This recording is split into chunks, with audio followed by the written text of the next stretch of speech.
Hello, my friends. Happy Wednesday. Welcome to Meditation Breaks. My name is Keith. I'm your meditation teacher here, or instructor, whatever, meditation person. And on this channel, in case you're new, we learn about meditation each week. And each week we focus on a different topic.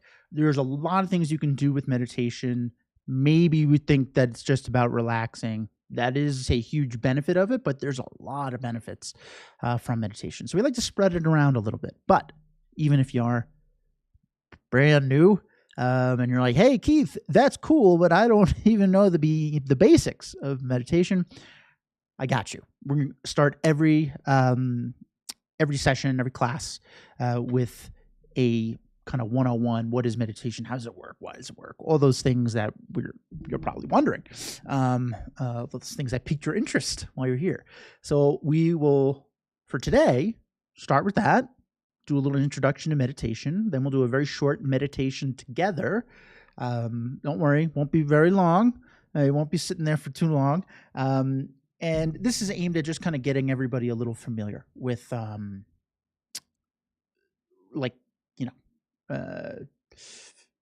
how do we do this? Get everyone's feet wet a little bit. Then we're going to focus on our topic for today. And our topic for today is about taking some of the things we learned last time and starting to weave in more to that. And I'm being very cryptic, so I think I'm teasing it. You gotta stick around to find out, right? But this is a really cool topic. We're going to be talking about how to turn wisdom into compassion. Cool. All right. Zach, Brenda, Pat, Heather, Rosa, Lucia, welcome back. How you doing? Heather, don't worry about it. I think this is a good one. So compassion, if I forget, remind me later, is a good to help with depression too, because it kind of works both ways, right? Compassion for ourselves, right? Great. Rosa, congrats on the move. I hope it went well. All right. So we're gonna get started, and each week we get started asking the same question, because it's an important one. I think it kind of illustrates something important, and that is, what is meditation? If I was going to say picture meditation in your mind, right? What comes to mind? Visualize someone meditating. Yes, I know what it is. It's somebody sitting on the floor, right? Their legs are crossed. Their arms are like this. Their eyes are closed. And they look very relaxed. That's great. We're like, yeah, those guys look relaxed. I want to do that. So this is like our generic image of what meditation is, right? And this is a way to meditate. You can meditate sitting on the floor, with your eyes closed. But that's just a way to meditate. It's not the definition of what meditation is. So what is meditation? Meditation is a technique that you can use to familiarize your mind with something. We don't often think about our mind becoming familiar with things. It's like not a phrase that we generally use, but mental familiarity, and really familiarity in general, is a huge cornerstone of our life, right? Everything that we have learned, right, from walking, to, I don't know, what you do for career, right? I'm a relatively new homeowner in the last couple of years, and I'm learning how to fix things, and at first I don't know what I'm doing, because it's not familiar to me, right? Hey, Rob. So regardless of what the activity or thought or whatever is, the more unfamiliar it is, right, the more effort we have to put into doing it, to learning it, to having it arise. But the more familiar we become with something, I think walking is an interesting one, right? Because we're so familiar with walking right now that we can do a lot of other stuff while walking, right?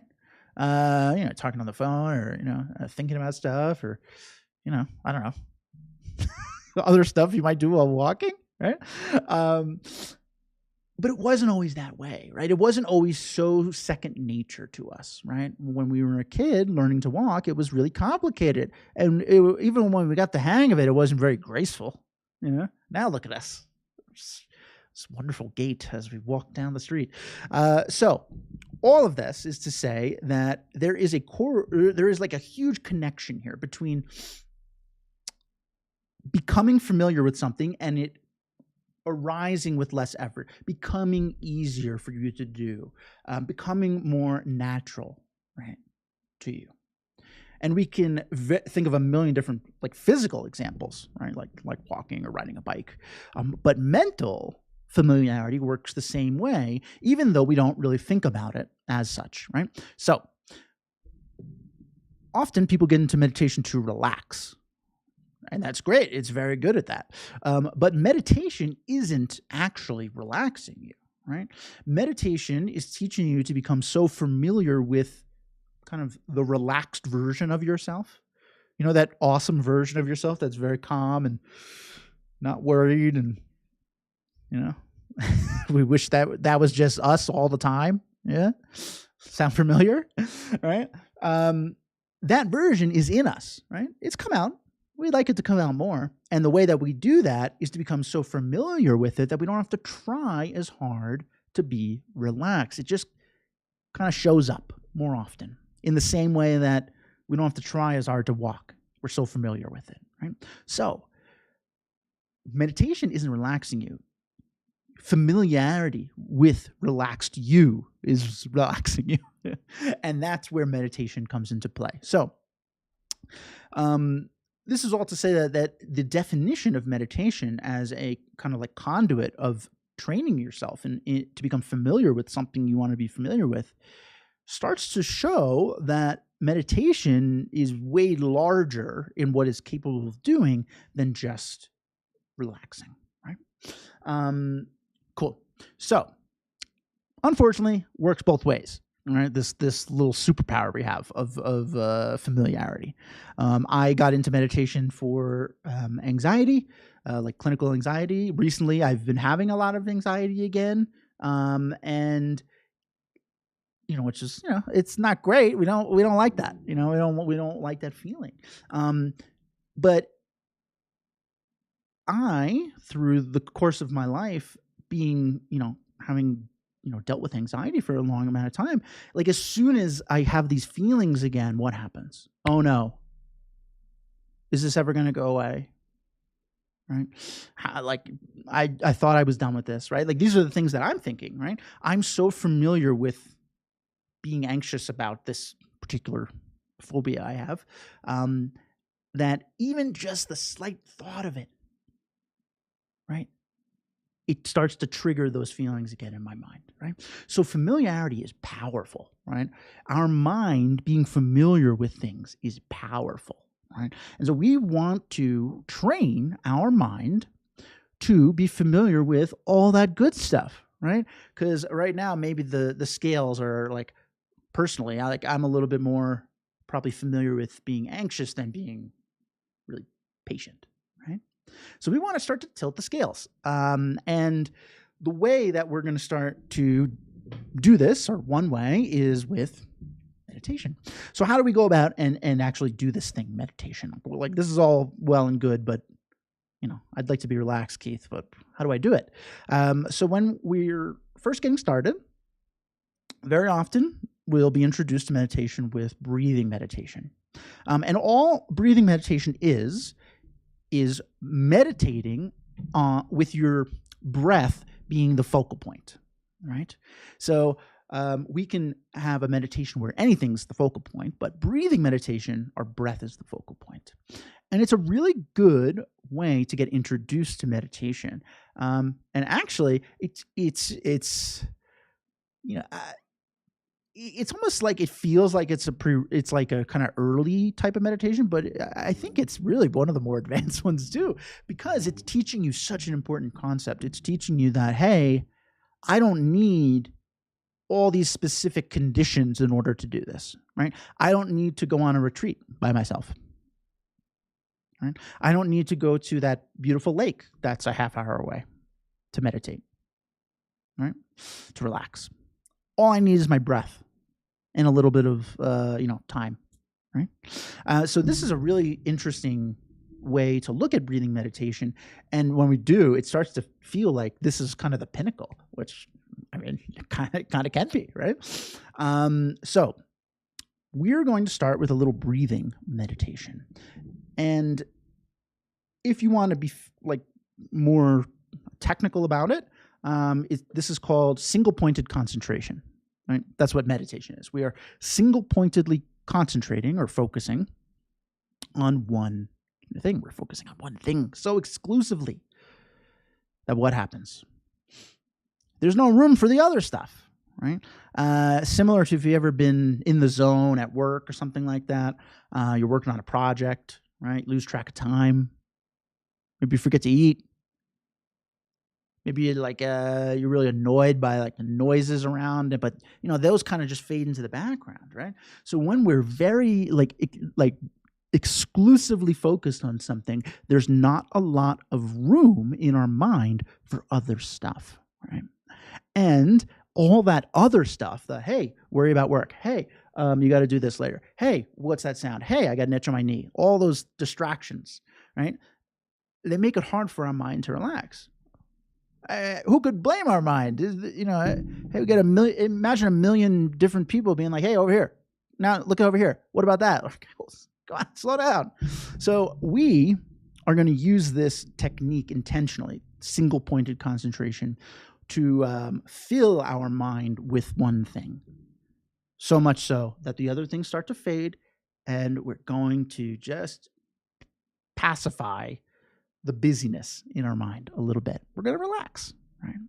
And hopefully we're going to start to see like, hey, that's cool that I was able to do that. There's a relaxed me in there, right? I can go and get that whenever I want, right? So this is where we're going to start with breathing meditation. And if this is your first time, don't worry. It isn't that complicated in terms of like instructions of how to do it. It's not anything new is challenging, but instructionally, it's only 3 steps. So we're going to choose to focus single-pointedly on our breath. Then we're going to notice, and I'm going to be leading the guided meditation, so don't worry, you're not on your own. But whenever you notice that your mind's starting to think about something else, like, oh, I do that for dinner later, I don't know. Oh, that thing somebody said to me, our mind thinks about all these things constantly. Whenever we notice that, we're going to be like, not right now. So that's our little saying here, not right now. We are not saying these thoughts are useless. They're not. They are important to think about, just not now, right? We're dictating where our mind is. Right? We're putting our mind, who is generally in the driver's seat, into the old passenger seat for a bit, right? So we choose to focus on our breath single-pointedly. Notice when our attention drifts, and then not right now, and bring our attention back to breathing. That's it. This little loop is meditation. This is the practice of meditation.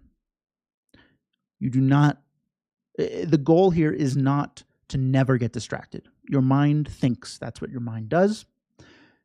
It's totally normal for your mind to drift. What we're after is starting to be able to recognize when it's drifted and just kind of course correct a little bit, get it on back. Right? Lucia, why can't the relaxed us be the default? It can, right? So that's kind of the interesting thing about meditation, and what we're talking about here is we feel like it can't, but all of this is all of the things that we kind of gravitate towards are like learned behavior, right? Our mind does what our mind is used to. So if our mind is very used to thinking about a million things and worrying about the future, right? Our mind's going to go there pretty easily, right? it's just a practice, just like anything else, just like learning to walk or riding a bike. At first it's going to feel like we're trying to, square peg round hole or whatever. But over time, this is going to, our mind can shift. Like we can train our mind to do whatever we want, which is really our superpower, right? That's our gift as humans, is our ability to learn, our ability to train our mind, for our mind to learn. And one of the benefits of training your mind in these things is we don't have to try as hard for them to be the default, right? So Lucia, that's really the goal here, right? To make it the default. Now, baby steps. First, let's just let it show up a little bit more often, right? All right, cool. So we're going to do a little breathing meditation, and you'll notice that I am not sitting on the floor. I am in a chair, and you too can be in a chair. It is not necessary for you to sit on the floor. You can do whatever you want here. Meditation is not confined to a very specific set of rules, which is good because our life doesn't really always follow rules. Right? It's a little unpredictable. So that's why it's great. We can use this wherever we want. So just get comfy. I don't care where you are. You want to sit on the floor? Cool. You want to lay down on the floor? Cool. You want to sit in a chair? Cool. Want to go into bed? I don't know. Get comfy. Do whatever you want. Just make sure you're relatively comfortable. Right? You don't need to be starting off uncomfortable. And then you can close your eyes, and I'm going to guide us through about, it'll probably be about 5 minutes, 5-minute breathing meditation. Okay.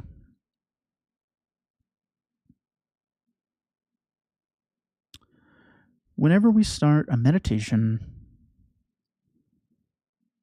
it can be helpful to take a moment and check in, to ask yourself, how am I feeling right now?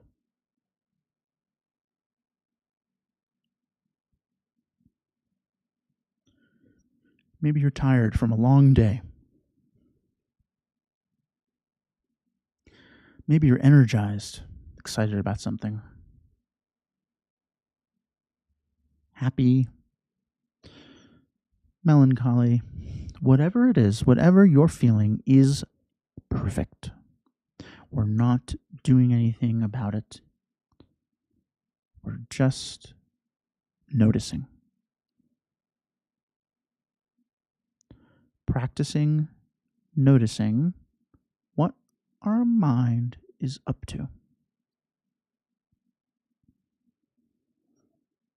This is an exercise in something called mindfulness. Mindfulness is an active awareness of your own thoughts, moment to moment, for the very intentional purpose of being able to respond skillfully.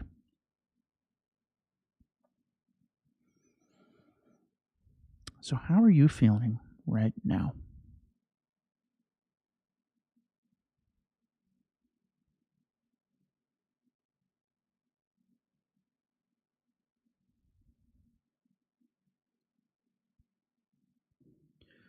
And having checked in, we can now make a choice, a little promise to ourselves,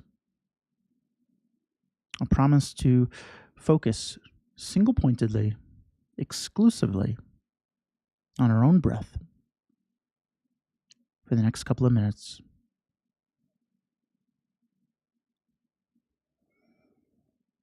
And then we can turn our full attention to our breath. In and out, breathing very gently and very naturally.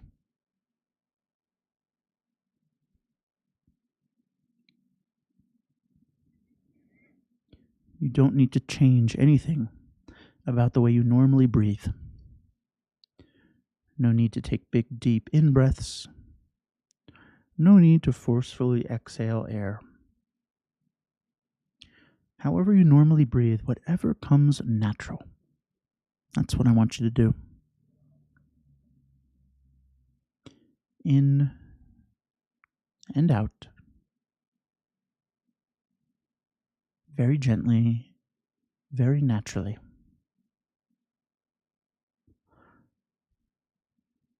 As you begin to relax a little bit into your seat.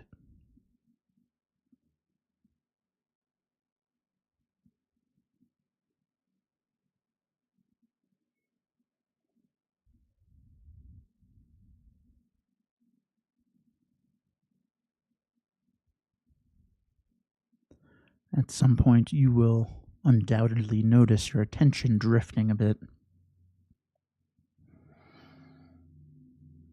Maybe it's no longer exclusively focused on your breath. Maybe it's thinking about something you have to do later or something that happened earlier.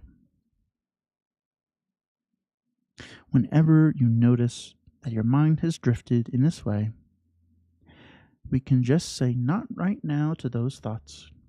We will get to them later. And then guide your attention back to breathing. In and out. Very gently, very naturally.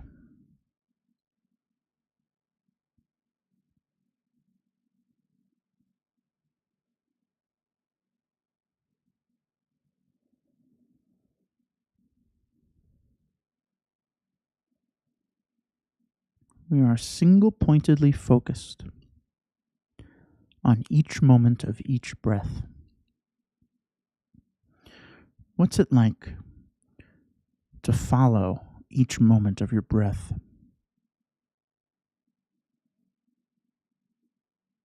Can you follow the journey of the air?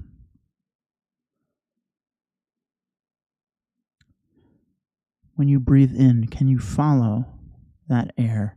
Imagine it entering your body, filling your lungs.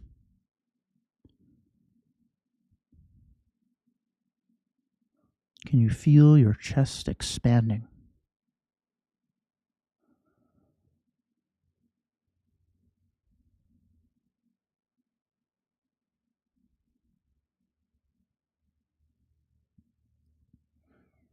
And what about when you exhale? Can you follow the air's journey? Feeling your chest contract. Can you visualize the air leaving your lungs, your body, as you send it back into the atmosphere? Can you watch it dissipate?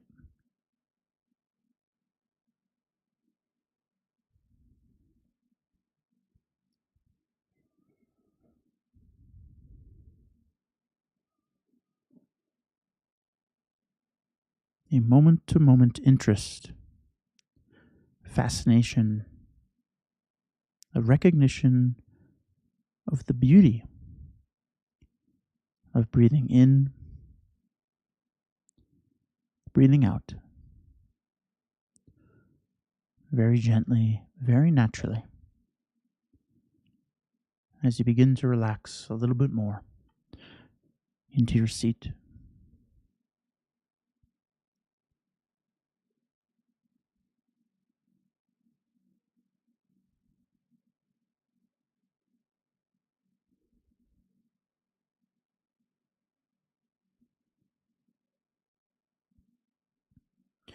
This process of choosing to focus single-pointedly on your breath, noticing when your attention drifts, then bringing your attention back, that is meditation. You are meditating right now. You are training your mind to focus, to become familiar with your naturally peaceful self.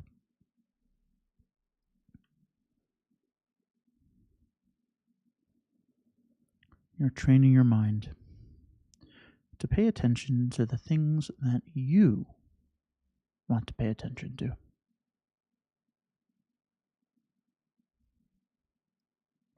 And right now, the only thing that you want to pay attention to is breathing in, breathing out,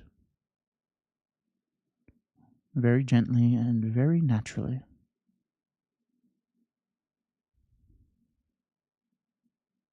As you fully relax into your seat.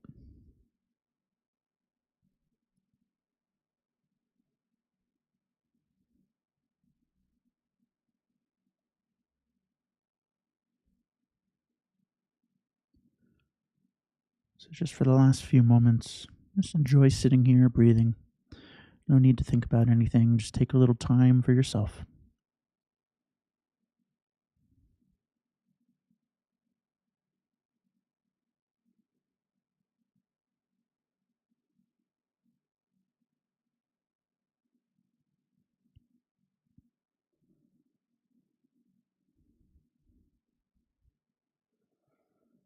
When you're ready, you can open your eyes.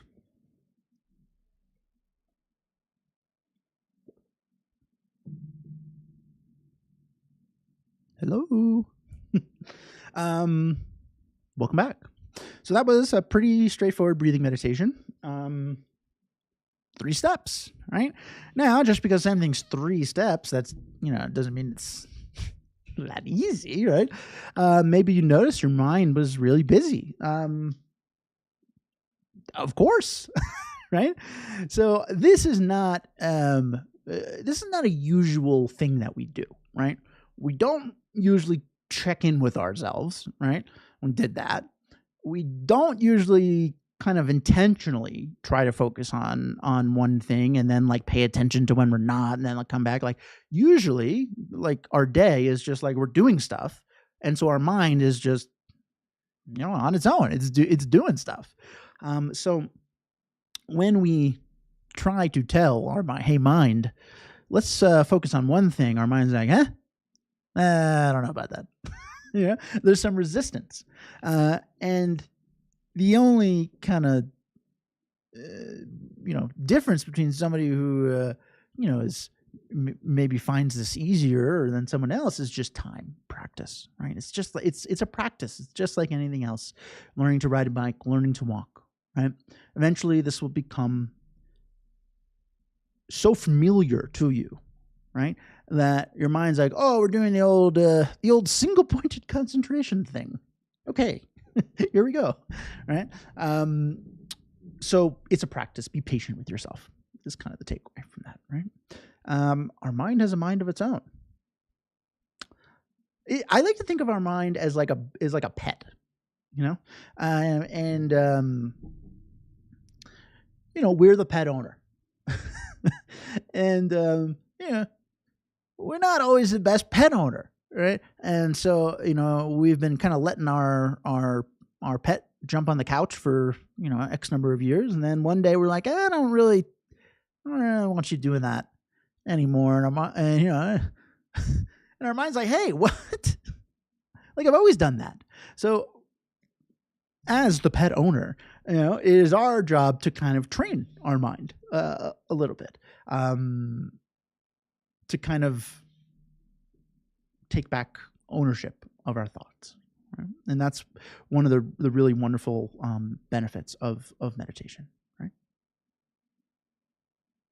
Oh, Rob, you like that? Did I freeze? Did my camera freeze? Can you see my mouth moving? I'm just like looking over and it's like having a little weird stuff over there, so I'm just curious. I'll wait for somebody to say yes or no before I look more foolish. Thanks, Rob. Okay. So great job out there. That's kind of an intro to meditation. And now we're going to talk about something that's, I guess it is a continuation, I think, of our last class. So if you missed that class, don't worry. Like, it's fine. If you want to go back and look and, you're interested, you can go check that out. But last class, we talked about wisdom, right? And we were like talking about, what is wisdom? We threw out, there was so many great, everyone had so many great takes on it, right? And one of the definitions that I wanted to kind of settle on with wisdom, at least for our purposes here with meditation, is knowing the way things are as opposed to the way that they appear to be. Knowing the way things are versus the way they appear to be. Right. So we did a whole little class on that, but very quickly we can, recap, and we can think of an example like traveling. Not everybody likes traveling, but like in this scenario, let's imagine that we love traveling. Right? We love traveling. We feel, like when I get to travel, I'm so happy. Right? That's how it appears. It appears that travel equals joy or happiness, right? Is that how it actually is, right? Is like travel inherently happiness producing? I was just in the airport the other day and I wasn't that thrilled, So like, we're not always happy when we travel, right? So traveling doesn't equal happiness, right? It may appear that way, right? But in actuality, there's something else going on. There's other forces at play here. And, in the interest of brevity, the thing that is kind of contributing to this kind of like hidden ingredient is our mind, right? If our mind is happy, it will enjoy this thing that we're doing. Usually we look at it as the other way. We're like, whenever I go skiing, I'm happy, right? But if our mind is unhappy skiing, I'm not going to really enjoy skiing that much, right? So happy mind is a conduit to the experience in the activity. So this is a really, it's a very deep topic. It's probably is one of the, if not the deepest topic, I think, in meditation, because it has a lot of ramifications, but it's a very interesting way of starting to check where, like, you're doing a little wisdom check. Like, is this how it appears? Is this actually how it exists? I know that might feel a little nebulous. If you're interested in that topic, you can definitely check out last week's video. Hopefully it'll help. Sarah, pain insists on interrupting and doesn't obey right now. Practice change that. Chronic, you're talking about chronic pain? Yes. So chronic pain and meditation, very good together. Pain is, so at first it feels very distracting. Yes. Chronic pain. Got it. Cool. So with chronic pain, there is a mental component to chronic pain, right? And I don't know what your chronic pain is, but I'm just going to use an example of, like, I have chronic back pain, right? And so whenever I feel that pain, there's a physical pain, but there's also like a mental pain, right? What is it? Here we go again. Why do I have to be dealing with this? Why can't my back just not be in pain? When is this going to go away? Ever? Is it ever going to get better? So these are mental components to chronic pain, and they are quite painful, right? Sometimes we just focus on the physical, but the mental part of chronic pain is arguably even worse. And part of what we're doing here with meditation is slowly teaching our mind to shift its focus away from what it believes is 100% concrete true. This chronic pain is unbearable. Like, I can't enjoy my life with it, into, I may not like the way that it feels, but here I am. I'm accepting it. And can I still find joy, right? So chronic pain is one of the more challenging things, I think, because it is so in your face, right? Like you were saying, it insists on interrupting. It insists. But that's all right. Let it interrupt. It's okay. Because our goal isn't to have no interruptions. Our goal is to notice what's going on and then get back on track. Even if that's every 2 seconds, you have to do that, right? Because over time, your mind is going to stay easier on your breath, right? Single pointedly focused on your breath. And chronic pain, a lot of the mental components and even some of the physical ones, something like the physical manifestations, there's no room in our mind for them, right? There's no room in our mind for them. And so it does help with chronic pain. I would say be patient with yourself. It is a very difficult, I'm sorry you're going through that. I have some chronic pain, but even like anxiety is like it's chronic mental pain, right? So it takes time, right? And this is a slow burn, but it will help. It will change that, right? First, we kind of have to believe a little bit that we can be happy in spite of it, right? Thanks for sharing. It's tough. I hope you get better. All right. So that was our little recap of wisdom, right? Knowing the way things are versus the way they appear to be. And we're going to talk about a couple of different examples here today too. Today, I wanted to talk about how we take that concept of wisdom and start to weave in another really big concept in meditation, compassion, and how those two go together. Because interestingly enough, meditation is sometimes divided into like wisdom-based thinking and like compassion-based thinking. But the two of them are intimately linked. And we're going to talk a little bit about that today. All right. So what is compassion? I think this is harder than trying to define wisdom, right? But there are some words I think that kind of pop up a lot, right? Love, kindness, gratitude. Gratitude is, we're going to be talking a lot about that in the next coming weeks. Every time around this year, for Thanksgiving, I like to do my gratitude class, which is one of my favorite classes. So we're going to be talking a lot about gratitude in the coming weeks. What is gratitude? We can define gratitude as a recognition of importance or kindness, value, right? And whatever we deem value to be. And then there's a very specific second part, the wish to repay it. So the wish to repay it is kind of dipping into what compassion is. And I think compassion is a little bit harder to define.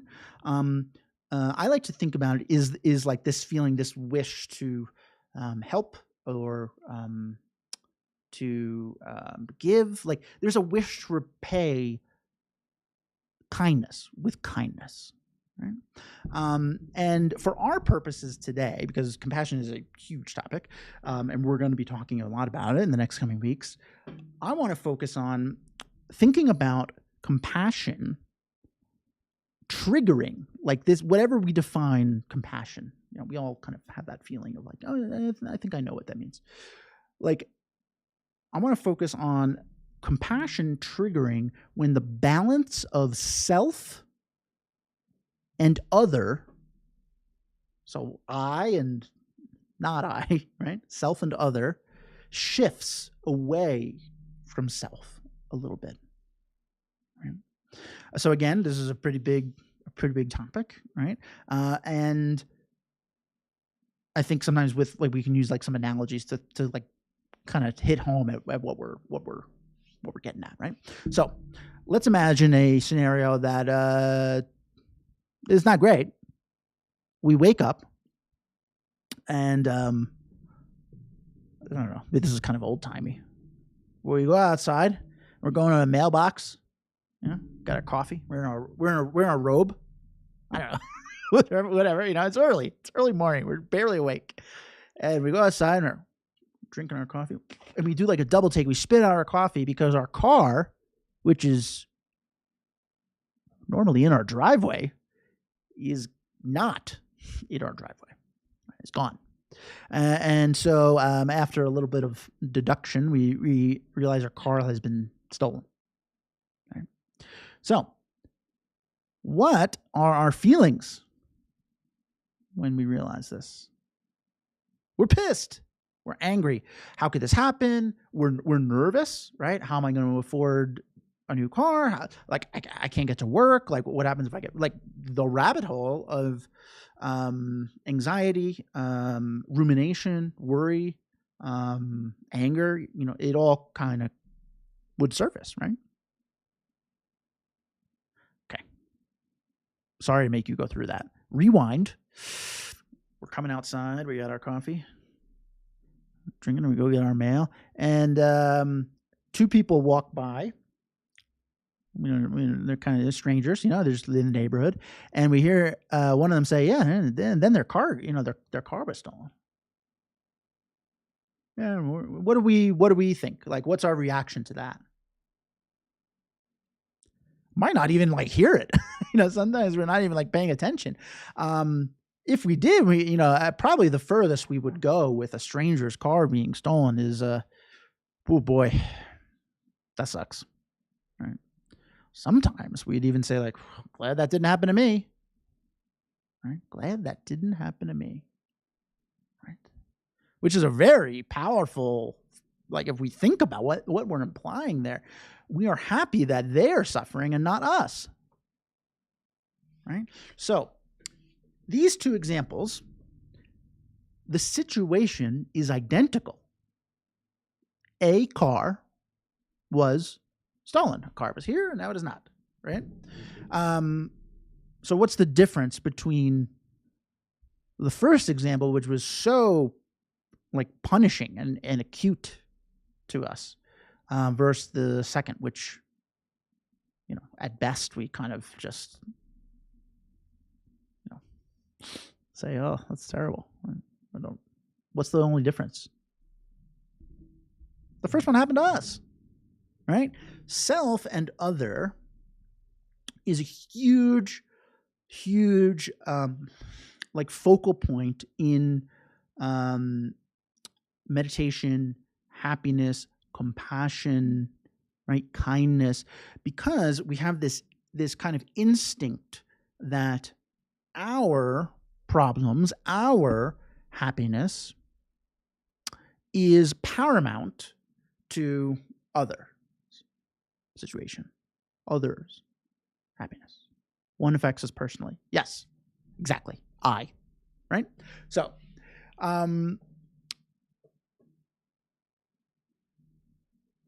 interestingly enough, right? If you recall, last week's class, we did an example on how wisdom, right, when we're doing this kind of wisdom check to see if it's the way things are, or the way that they appear to be, right, the end result was us kind of seeing that two people looking at the exact same situation can have two totally different experiences, right? If you and I are out to eat, and the waiter brings out like an appetizer, and we didn't order it. It was just, I don't know, you're a celebrity, so they bring out free stuff or something, and they bring out it's your favorite food, whatever that is. Maybe it's olives. That's not mine, but maybe you love olives, and you're like, oh, olives, I love olives. Olives are so delicious, and I'm out to dinner with you. I'm like, oh no, olives are gross. Right? And so we are both looking at the exact same thing, right? So to you, olives, delicious. To me, well, gross. But olive is not changing. It's not like you're seeing this delicious olive and I'm seeing a not delicious olive. We're looking at the same thing. Our mind, and all of the kind of learnings and familiarities and whatever of our mind and our body, and they're all contributing to whether olive is good or bad, right? So our mind is playing a role here. Now, there's a connection between this result, of realizing There's your mind plays a role in your experience, right? And the example we just did with, which is more kind of compassion based, right? Our mind plays a role in whether or not we feel compassion for the person whose car was stolen, right? In the perspective of it being us, boy, that compassion rolls in real fast, right? We're like, oh, I can't, how could this happen to me, right? All this stuff. But if it's a stranger, it doesn't always our mind doesn't really go there, right? Are we being selfish? No, I just think our mind is doing what it's used to, right? Our mind is very used to focusing on self, right? And there's nothing wrong with focusing on self, right? Like that's not the point here. Is not like, hey, just never focus on yourself. Like, no, you have to. But the scales maybe are like this. I never know. Like, I guess if it's a scale, the thing that is more would be lower, right? Because it's weight based, whatever. So we want to just even out the scales a little bit, right? We don't need to flip it entirely. Let's just go a little bit more like this, right? Because what that's going to do is it's going to start to chip away at this huge difference in response between self and others. So we might feel a little bit more compassion for others, and we might feel a little bit more patient when things happen to ourselves, right? That's like kind of trying to get the scales a little bit like this, right? So this example is compassion based, right? Self and other is basically meditation is like what we're talking about with compassion. But the end result, like the conclusion we draw when we think about it, when we investigate it, is the same as wisdom, right? So this is a very interesting thing, right? This concept of checking, investigating to see are the way things are appearing to me the way things actually are, and then also like how does self and other factor into this, right? And you'll find, I think, that those two are always kind of hanging out together, right? This is a very scratching the surface of a very important, deep, and beautiful way to start to find happiness and develop natural compassion, right? These things, just starting thinking about why we react differently, to things that happen to us, to things that happen to somebody else, like even though it's the same situation and they're feeling just as upset as we would, right? Why don't we have any sympathy, right, for them? Right. So these are just interesting things to start to think about, right? And that's part of meditation and more contemplation, I guess, if you wanted to get technical about it, is starting to investigate. We talked about that last week too. Investigation, right? Questioning, thinking about things, different perspectives, right? And that illuminates options for us, right? Sometimes we think that there's only one option to be angry. Maybe there's others. Right. So another example that I really love here is you're driving. I don't know why these are both car examples. I'm just realizing that. That's what it is. You're driving and somebody cuts you off.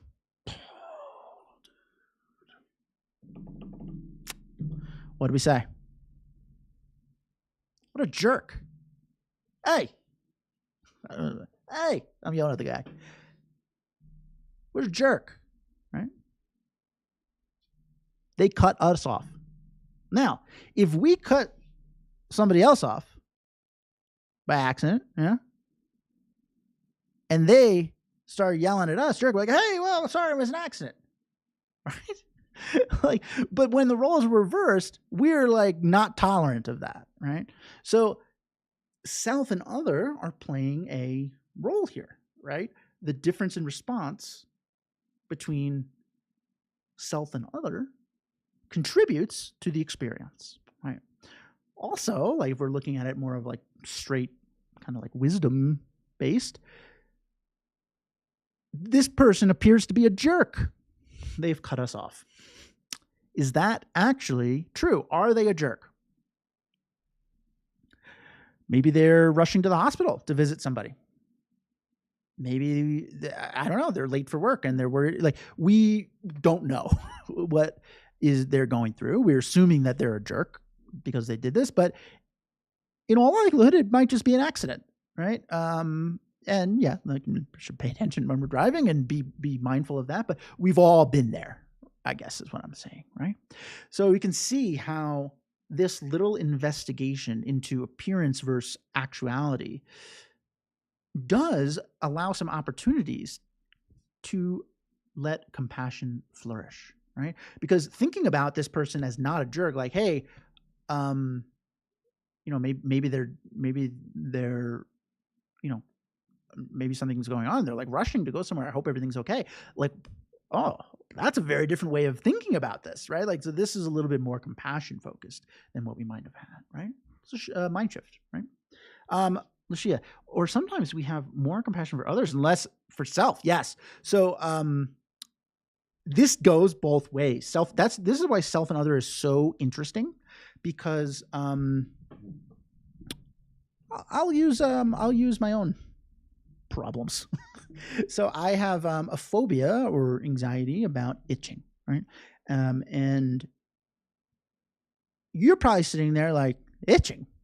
That's not that big of a deal, But to me, whenever I feel an itch, I get, I go down that rabbit hole of, is this going to go away? I hate this feeling, all that stuff, right? Now, for me, it's so personal, right? I don't have a lot of compassion, like, and patience for myself. Like, it's happening. Like, why do I keep thinking like this? Everyone else doesn't, get upset about itching, like all these things, right? To your point, Lucia, like, I am not having a lot of compassion for myself, right? But if, my best friend in the whole world came up and told me about their phobia or anxiety, what would I say to them? Be patient with yourself, it'll go, it'll pass in time. Like, wow, there's a way more measured response and compassionate response than what I'm telling myself, right? So it does go both ways, right? So thinking about how your response to a situation is impacted by self and other is a really beautiful exercise to weave into your little daily practice here. Cool. Great. All right. I'm very long-winded today. I'm sorry. I'm going to do a short meditation together, and we're going to do it on this idea of self and other. If you have been coming around for a while, you might have done this one before. It is like a thought experiment of like a perspective shift. And I use this for a lot of different things. I think it's a very practical kind of like thought experiment to check wisdom and to check the self and other compassion, right? And then decide what response should I do. Cool? Okay. Get nice and comfy. You can go ahead and close your eyes again.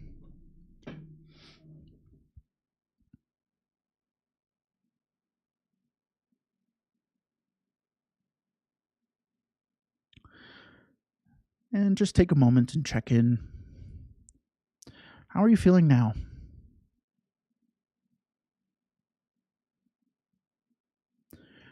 No need to compare it to before. Before is done.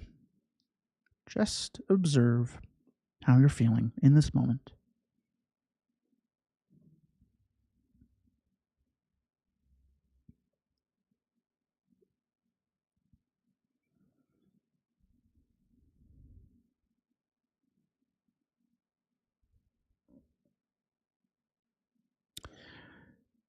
And having done that, we're going to do a little thought experiment. Sometimes we can call this a contemplation. We're going to focus on a situation that we're going to bring to mind. So you just follow along with what I'm saying. I'd like you to imagine that you are giving a presentation, maybe for work or for a club you belong to, or whatever. You're giving a presentation, a little public speaking.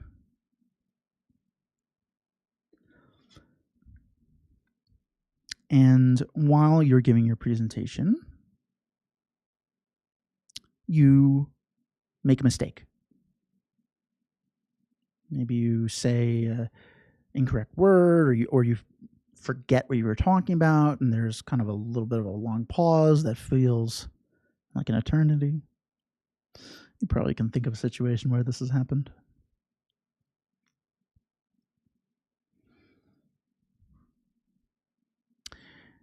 And we feel embarrassed, right? That's the overwhelming feeling that happens. The feeling of embarrassment. Bring to mind that feeling of feeling embarrassed. What does your chest feel like? What are your thoughts? You got butterflies in your stomach? Just bring to mind that feeling of being embarrassed.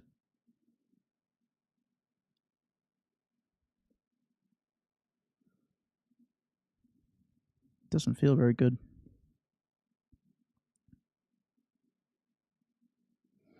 We probably start to ruminate, well, I've ruined this presentation. Everyone's going to think I'm a fool. Everyone's going to laugh at me. I wish I could just vanish, go away. I don't want to be here. All those feelings. From one simple mistake. Now, I'd like you to reset the scene. And this time, your best friend is giving that presentation, and it's the exact same presentation, the exact same setting, the exact same people watching, except you're there now. And they make the exact same mistake, whatever that is, whatever you brought to mind. They make that exact same mistake.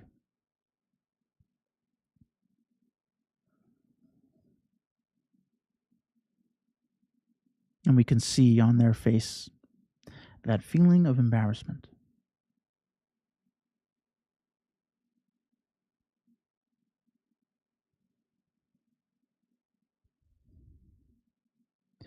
And we might feel for them a little bit. They're our friend. But if they were to ask us after, confide in us, and say, everyone's laughing at me, everyone's going to think I'm a fool, like I can't believe I did that. What are we going to say to them? What advice are we going to give them?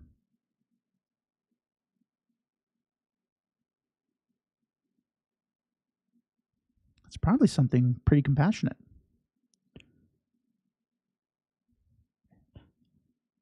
Don't worry about it. It happens to everybody. People already probably forgot about it. It's not a big deal. That's what we would say to our best friend. And it's genuine. We're not lying to them. We're being genuine. Two totally different responses. In the first, we're so hard on ourselves. Catastrophizing all the things, ramifications that are coming from this one mistake. But when the roles are reversed and we're observing that situation, our response is much more measured, more compassionate.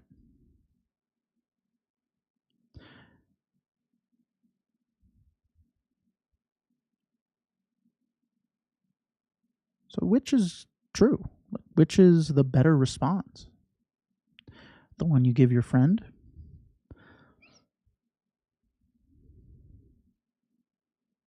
or that one you're telling yourself.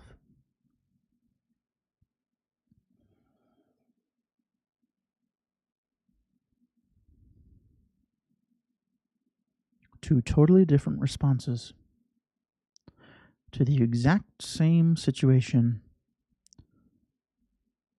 And the main contributor, self and other.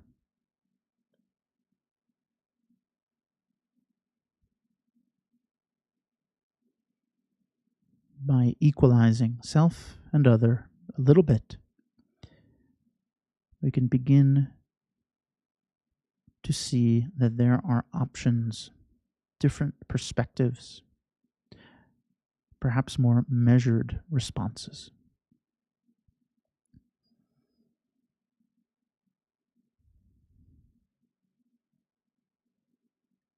So just for the next few moments, sit here and just think about what it would mean to you, like what would it mean for your life if you could do these types of checks in situations that you come across. Would it give you a little bit more perspective? Would it give you more options? Would it make you feel like you're more capable of handling these situations? And just allow yourself to sit with that as you relax.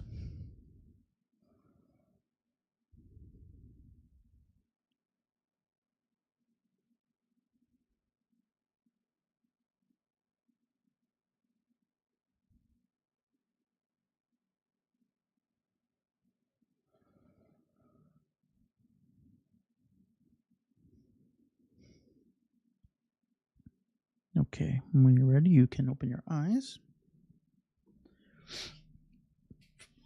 So this was a little meditation, or like contemplation is a word you'll hear. But all it is like sometimes it's used to say we're like meditating on like a thought or like a situation, like an idea. We're contemplating something.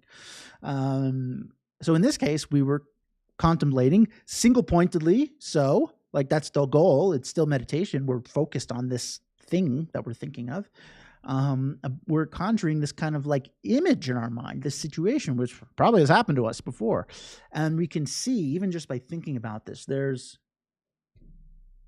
a difference between responses, and the self and other response contributes massively to the level of compassion that we're giving. And like Lucia said, sometimes it's skewed one way or the other, depending on the situation.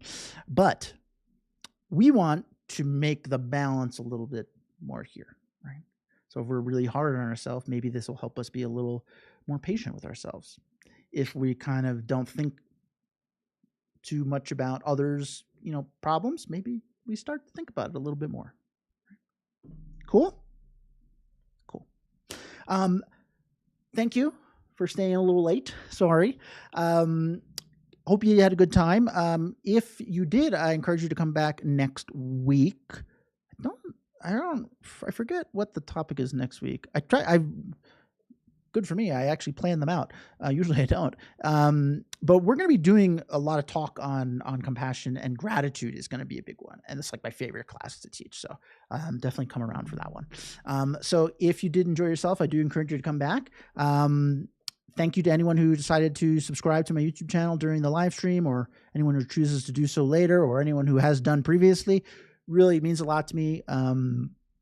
It helps me a lot, and benefits you too. I guess you get some notifications when I'm going live. In case you forget, all my old videos are up there. So, it doesn't cost anything. It's just a little boop, click. So thanks to anyone who did that. And if you're really into meditation and you'd like to kind of see where you can go with it on a more like personal level, I do one-on-one instruction.